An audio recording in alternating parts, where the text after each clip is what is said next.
नमस्कार दर्शक बंधु मु मुन्ना कुमार आपण को एमआर ओडिया न्यूज वन को स्वागत। आज रही राज्य तथा देश विदेश 20टी गुरुत्वपूर्ण खबर। खबरटी देखिया पूर्व आपण को भल पाइबा स्वरूप भिडियोटी गोटे लाइक करी कमेंट रे आपण को जिलार नाम लिखि दियंतु। चलंतु जानिबा आज टॉप 20 न्यूज कौन रही।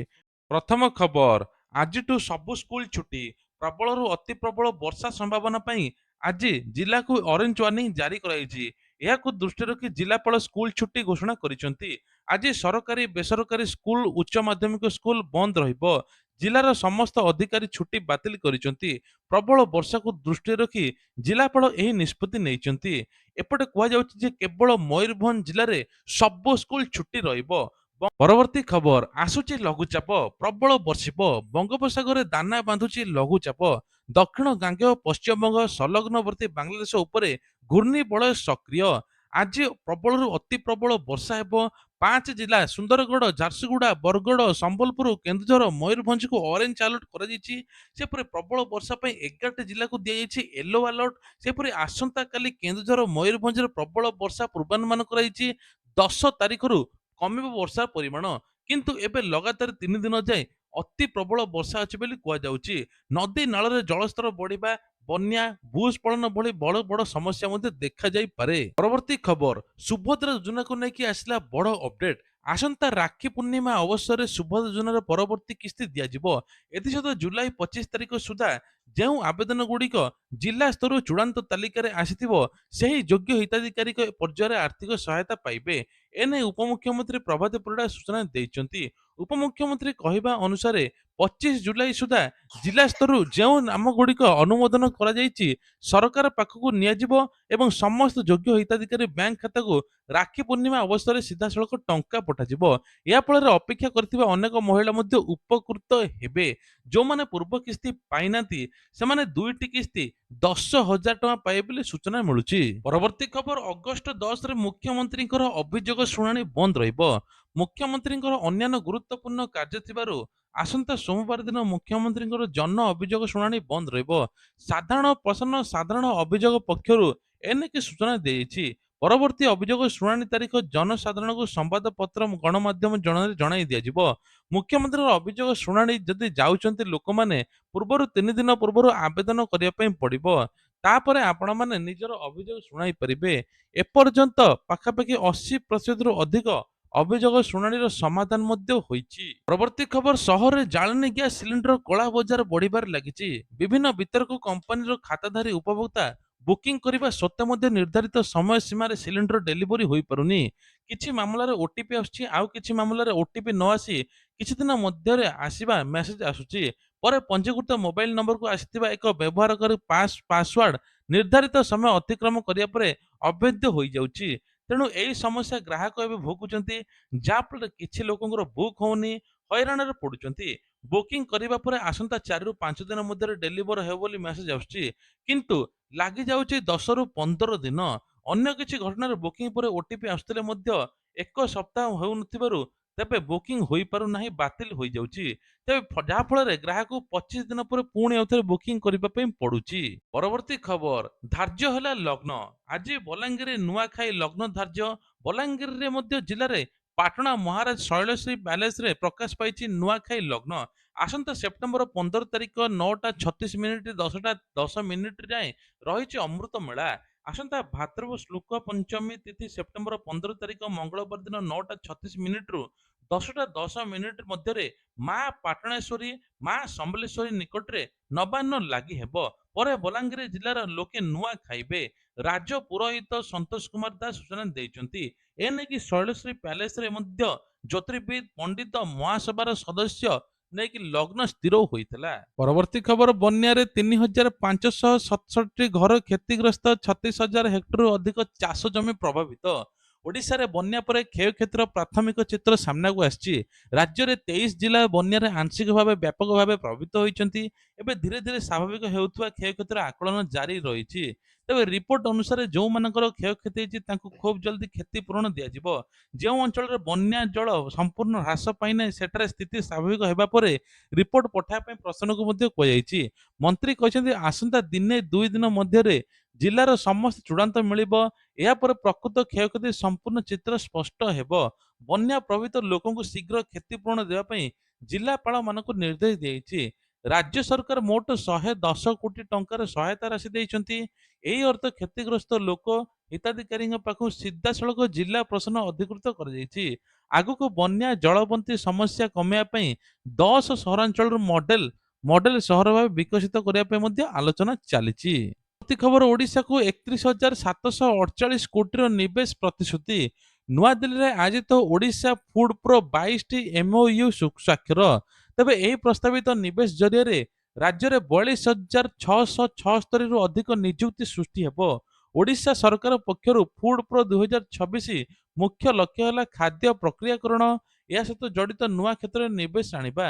2 ଦିନ ଧରି ଚାଲିଥିବା ଫୁଡ୍ ପ୍ରୋରେ ଏବେ ସମ୍ମିଳନୀ ଯୋଗ ଦେଇଥିଲେ ମୁଖ୍ୟମନ୍ତ୍ରୀ ମୋହନ ଚରଣ ମାଝୀ। ଏହି ଅବସରରେ ଜାତୀୟ ସ୍ତରୀୟ ଶିଳ୍ପପତି ନିବେଶକମାନଙ୍କୁ ଭେଟିଛନ୍ତି ମୁଖ୍ୟମନ୍ତ୍ରୀ। ବ୍ଲୁ ଇକୋନୋମିକ୍ ବିକାଶକୁ ଗୁରୁତ୍ୱ ଦେଇଛନ୍ତି ବୋଲି କୁହାଯାଉଛି। ଏହା ସହିତ ପୂର୍ବ ଭାରତରେ ପ୍ରମୁଖ ଫୁଡ୍ ପ୍ରୋସେସିଂ ହବ୍ ଭାବେ ଗଢ଼ି ତୋଳିବା ପାଇଁ ସରକାର ଗୁରୁତ୍ୱ ଦେଉଛନ୍ତି। ପରବର୍ତ୍ତୀ ଖବର, ଜାଲିଆତି କରି 42 ଲକ୍ଷ ଟଙ୍କା ହଡପ ଅଭିଯୋଗ। ବନ୍ଧା ହେଲେ ବାପ ପୁଅ। କେନ୍ଦୁଝର ବଡବିଲି ବ୍ୟାଙ୍କରେ ଜାଲିଆତି କରି ବାପ ପୁଅ ଗିରଫ ହୋଇଛନ୍ତି। ବଡବିଲିର ଆଇସିଆଇସିଆଇ ର ଦସ୍ତଖତ ଏବଂ ନକଲି ଚେକ୍ ଗ୍ରାହକଙ୍କ ହଡପ କରିଛନ୍ତି ଟଙ୍କା। ତେବେ ଗିରଫ 2 ଜଣ ବଡବିଲିର ମିନେରାଲ କଲୋନୀର ମଧ୍ୟ ଜସପ୍ରୀତ ସିଂ ଏବଂ ତାଙ୍କ ବାପା ବିକ୍ରମ ସିଂ ବ୍ୟାଙ୍କରେ ରିଲେସିଭ ଭାବେ ସିନିୟର ମ୍ୟାନେଜର ଭାବେ କାମ କରୁଥିଲେ। ପୋଲିସ ଅନୁସାରେ ମଧ୍ୟ ଏବେ କୁହାଯାଉଛି 14 ମାର୍ଚ୍ଚରେ ବଡବିଲ ଥାନାରେ ଅଭିଯୋଗ ହୋଇଥିଲା, ଯାହାଫଳରେ 16 ଲକ୍ଷ ଟଙ୍କା ଉଠାଇଥିଲେ। ଜାଲ ଦସ୍ତଖତ କରି ଗ୍ରାହକ ନମ୍ବର ଚେଞ୍ଜ କରି ନିଜ ନମ୍ବର ରଖିଦେଉଥିଲେ। ଜାଲ ଦସ୍ତଖତ କରି ଟଙ୍କା ଉଠାଉଥିଲେ। ଜୀବନ ବୀମା ପଲିସିକୁ ସମ୍ପୂର୍ଣ୍ଣ ବନ୍ଦ କରାଯାଇଥିବା କୁହାଯାଉଥିଲା। ଏଇ ଟାଇପର ଅଧିକରୁ ଅଧିକ ଟଙ୍କା 84 ଲକ୍ଷରୁ ଅଧିକ ଟଙ୍କା ଲୁଟିଛନ୍ତି। ତେଣୁ ଆପଣମାନେ ମଧ୍ୟ ସତର୍କ ହୋଇଯାନ୍ତୁ। ଯଦି ଆପଣଙ୍କ ନମ୍ବରରେ ଓଟିପି ଆସୁନି, ମେସେଜ ଆସୁନି, ତୁରନ୍ତ ବ୍ୟାଙ୍କକୁ ସିଧାସଳଖ କଣ୍ଟାକ୍ଟ କରନ୍ତୁ। ହୁଏତ ଆପଣଙ୍କ ନମ୍ବର ଚେଞ୍ଜ ହୋଇ କିଏ ଠକାମି ମଧ୍ୟ କରୁଥାଇପାରେ। ପରବର୍ତ୍ତୀ ଖବର, ଡିପ୍ ଫେକ୍ ଉପରେ ସରକାରଙ୍କର ବଡ଼ ପଦକ୍ଷେପ। 3 ଘଣ୍ଟାରେ ହଟିବ ବେଆଇନ ପୋଷ୍ଟ। ଡିପ୍ ଫେକ୍ ଏବଂ ଏଆଇ ପ୍ରସ୍ତୁତ ଭ୍ରମାତ୍ମକ କଣ୍ଟେଣ୍ଟକୁ ନେଇକି ସରକାର ସୋସିଆଲ ମିଡିଆରେ ପ୍ଲାଟଫର୍ମ ଗୁଡ଼ିକରେ ଆହୁରି କଡ଼ା ନିୟମ କରିଛନ୍ତି।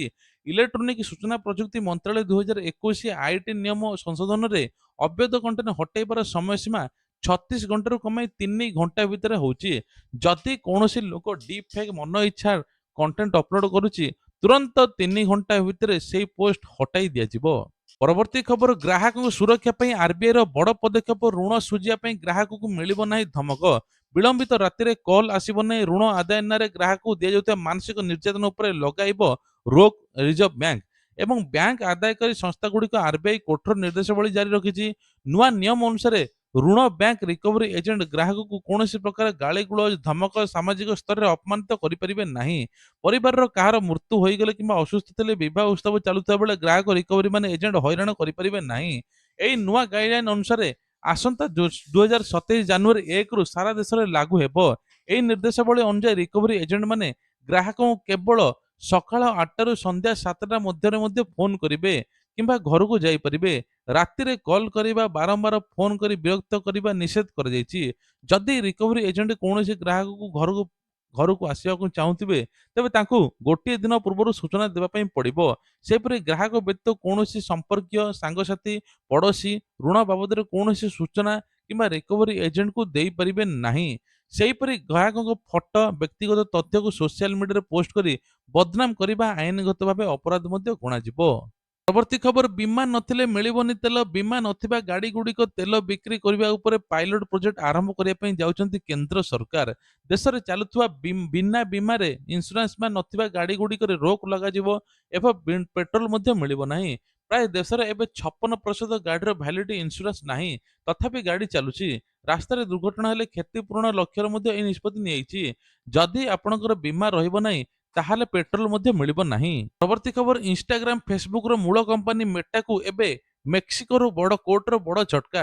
ସୋସିଆଲ ମିଡିଆ ଦ୍ୱାରା ଯୁବମାନଙ୍କୁ କ୍ଷତି ପହଞ୍ଚୁଥିବା କମ୍ପାନୀ କ୍ଷତିପୂରଣ 567 ନେଉଥିବା 5,000 କୋଟି ଟଙ୍କାର ମେଟାକୁ ନିର୍ଦ୍ଦେଶ ଦେଇଛନ୍ତି ନ୍ୟୁ ମେକ୍ସିକୋ ଏକ୍ସ କୋର୍ଟ, ଯାହାଦ୍ୱାରା ପିଲାମାନଙ୍କ ମାନସିକ ସ୍ୱାସ୍ଥ୍ୟ ସହାୟତା, ସଚେତନତା ଏବଂ ଚିକିତ୍ସା ପାଇଁ ବ୍ୟବହାର କରାଯିବ। ଏହା ଏକ ଗୁରୁତ୍ୱପୂର୍ଣ୍ଣ ମାମଲାର ଦ୍ୱିତୀୟ ପର୍ଯ୍ୟାୟ, ଯାହାକୁ ସୋସିଆଲ ମିଡିଆରେ ମାର୍ଚ୍ଚ ମାସ ସୁଦ୍ଧା ହାରି ଯାଇଥିଲେ। ଗୁରୁବାର ଦିନ ବିଳମ୍ବିତ ରାତିରେ ବିଚାରପତି ବ୍ରାୟନ କହିଛନ୍ତି ଯେ ଏଥର 420 ନିୟୁତ ଆମେରିକୀୟ ଡଲାର ଯୁବପିଢ଼ିଙ୍କ ଚିକିତ୍ସା ପାଇଁ ବ୍ୟବହାର ହେବ।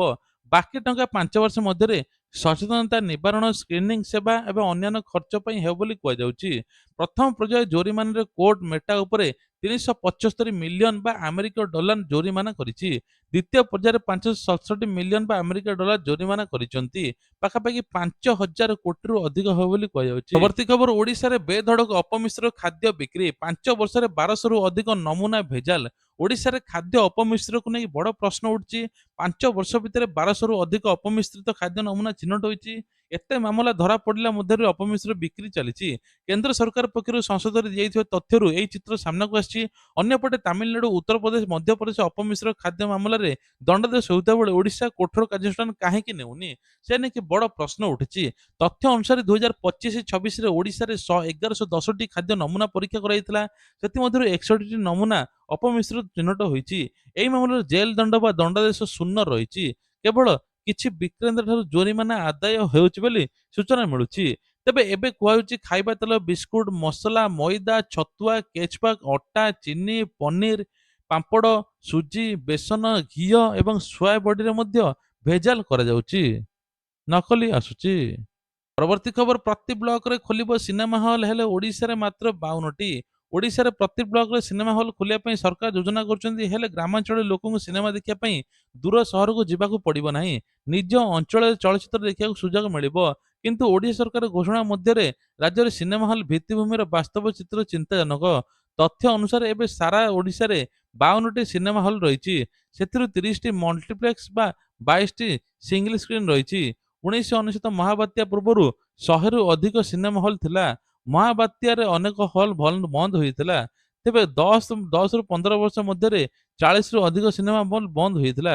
ସବୁଠାରୁ ବଡ଼ କଥା ହେଉଛି ଯେ ରାଜ୍ୟରେ ଅନେକ ଜିଲ୍ଲାରେ ମଧ୍ୟ ସିନେମା ହଲ୍ ଅଭାବ ରହିଛି। କେନ୍ଦ୍ରାପଡ଼ା, ପୁରୀ ଅଞ୍ଚଳରେ ମଧ୍ୟ ହଲ୍ ନଥିବା ଅଭିଯୋଗ ହୋଇଛି। ଜଗତସିଂହପୁରରେ ମଧ୍ୟ 8ଟି ହଲ୍ ଥିବାବେଳେ ମାତ୍ର 3ଟି ଚାଲୁଛି। ଅନୁଗୁଳରେ 8ଟିରୁ ମଧ୍ୟ 2ଟି, ଯାଜପୁରରେ 11ଟିରୁ ମାତ୍ର 4ଟି ଚାଲୁଛି। ବାଲେଶ୍ୱର ଏକ ସମୟରେ 15ଟି ସିନେମା ହଲ୍ ଥିଲା, ଏବେ ମାତ୍ର ଗୋଟିଏ ଚାଲିଛି। ତେଣୁ ଏ ନେଇକି ସରକାର ଉପରେ ଧ୍ୟାନ ଦେବା କଥା। ପରବର୍ତ୍ତୀ ଖବର, ଓଡ଼ିଶା ସରକାରଙ୍କ ଶକ୍ତି ବିଭାଗ ମଧ୍ୟପ୍ରଦେଶର ନୂତନ ଅକ୍ଷୟ ଶକ୍ତି ବିଭାଗର ଏହି ଚୁକ୍ତି ହୋଇଛି। ଏହି ମାଧ୍ୟମରେ ଅକ୍ଷୟ ଶକ୍ତିର ବିକାଶ, ଶକ୍ତି ସଂରକ୍ଷଣ, ଶକ୍ତି ଦକ୍ଷତା, ନୂଆ ପ୍ରଯୁକ୍ତି ଉପରେ ଦୁଇ ରାଜ୍ୟ ମିଳିତ ଭାବେ କାମ କରିବ। ଏହି ସହଯୋଗ ଅଧୀନରେ ସୌରଶକ୍ତି, ପବନ ଶକ୍ତି, ହାଇବ୍ରିଡ ସ୍ୱଚ୍ଛ ଶକ୍ତି ପ୍ରକଳ୍ପ ଉପରେ ମିଳିତ ଭାବେ କାମ କରାଯିବ ବୋଲି କୁହାଯାଉଛି। ପରବର୍ତ୍ତୀ ଖବର, ତେବେ ଚାଲନ୍ତୁ ଜାଣିବା କିଛି ଯୋଜନା ବିଷୟରେ। ଯେମିତିକି ଏସ୍ଏଚଜି ମହିଳାକୁ ମିଳିବ 10,000 ଟଙ୍କା ଋଣ ବିନା ସୁଧରେ, ସରକାର କହିଛନ୍ତି। ସରକାର ଲକ୍ଷ୍ୟ ହେଉଛି ଅଧିକରୁ ଅଧିକ ମହିଳା କିଭଳି ଲକ୍ଷପତି ଦିଦି ହେବେ। ତା ସହିତ ଭତ୍ତା ଟଙ୍କା 80 ବର୍ଷରୁ ଉର୍ଦ୍ଧ୍ୱ ହିତାଧିକାରୀଙ୍କୁ 3,500 ମିଳିବ। 60ରୁ 79 ବୟସର ଲୋକଙ୍କୁ 1,000 ଟଙ୍କା ମିଳିବ। ଏପର୍ଯ୍ୟନ୍ତ 4 ଲକ୍ଷ ନୂଆ ହିତାଧିକାରୀ ଭତ୍ତା ଟଙ୍କାରେ ସାମିଲ ମଧ୍ୟ ହୋଇଛନ୍ତି। ଯାହାଫଳରେ ଅକ୍ଟୋବର ସୁଦ୍ଧା ତାଙ୍କୁ ଭତ୍ତା ଟଙ୍କା ମିଳିଯିବ ବୋଲି ସୂଚନା ମିଳୁଛି। ସେହିଭଳି ସିଏମ୍ କିଷାନ ଟଙ୍କା ଖୁବ୍ ଜଲ୍ଦି ଚାଷୀମାନଙ୍କୁ ଆସିବ 2,000 ଟଙ୍କା। ମୁଖ୍ୟମନ୍ତ୍ରୀ ମୋହନ ଚରଣ ମାଝୀ ଏବେ ଚାଷୀମାନଙ୍କୁ ସିଧାସଳଖ ଡିବିଟି ଲିଙ୍କ ମାଧ୍ୟମରେ ପଠାଇବେ 2,000 ଟଙ୍କା। ତା ପୂର୍ବରୁ ଆପଣ ପ୍ରୋଫାଇଲ ଠିକ୍ କରନ୍ତୁ। ଯଦି ଆପଣଙ୍କ ମିସମ୍ୟାଚ୍ ଅଛି, ଆପଣ ତୁରନ୍ତ ଜନସେବା କେନ୍ଦ୍ର ଠିକ୍ କରନ୍ତୁ, ଡିବିଟି ଲିଙ୍କ କରନ୍ତୁ, ଯାହାଫଳରେ ଟଙ୍କା ମଧ୍ୟ ଆସିବ। ପିଏମ୍ କିଷାନ ମଧ୍ୟ ସମାନ ସ୍ଥିତି। ପିଏମ୍ କିଷାନ ମଧ୍ୟ 6,000 ଟଙ୍କା ମିଳୁଛି, ସିଏ ମଧ୍ୟ 2,000 ଟଙ୍କା ଆସିବ। ଆଉ ବାପାଙ୍କ ନାଁରେ ଅଲଗା ଜମି, ପୁଅଙ୍କ ନାଁରେ ଯଦି ଅଲଗା ଜମି ଥିବ, 4,000 ଟଙ୍କା ଆସିବ। ତେବେ ଇଏ ଥିଲା ଆଜିର ଦେଶ ବିଦେଶ ରାଜ୍ୟର ଖବର। ଯଦି ଆପଣଙ୍କୁ ଭଲ ଲାଗେ ନିଶ୍ଚିତ ଲାଇକ୍ କରିବେ, ଚ୍ୟାନେଲରେ ନୂଆ ଥିଲେ ସବସ୍କ୍ରାଇବ କରିବା ପାଇଁ ଭୁଲିବେ ନାହିଁ। ଜୟ ଜଗନ୍ନାଥ।